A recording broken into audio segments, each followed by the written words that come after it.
In today's video, I'm going to teach you how to OnPay.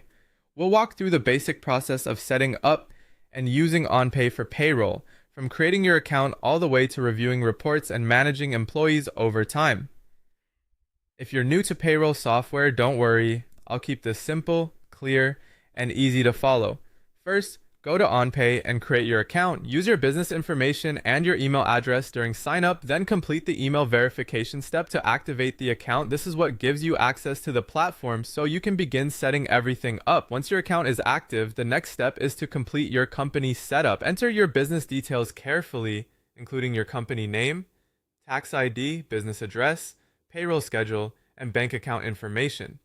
This part is especially important because payroll depends on accurate company and banking details. Take a moment to double check everything before moving on. After that, head to the workers section to add your employees. For each employee, enter their personal information, tax withholding details, payment method, and pay rate.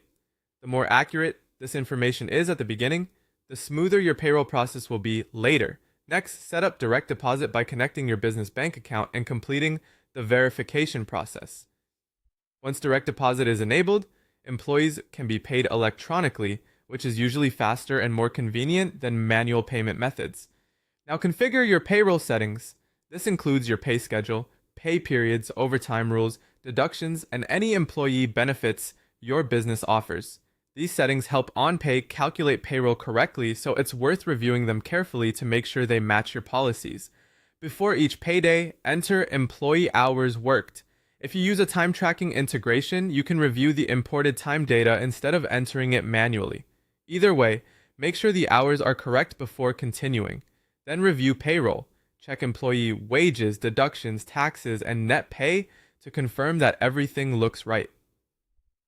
This review step helps you catch mistakes before payments are processed. When everything is ready, click Run Payroll. OnPay will process employee payments and automatically calculate payroll taxes and deductions, which can save a lot of time and reduce manual errors. After payroll has been processed, open the Payroll Reports section. Here, you can review payroll summaries, employee pay details, tax filings, and payment history. These reports are useful for record keeping and for monitoring your payroll activity over time. Finally, continue using the Workers section to manage employees. You can update employee information, add new hires, and make payroll changes as your business grows. Keeping this section current will make future payroll runs much easier, and that's how to use OnPay from setup to payroll management.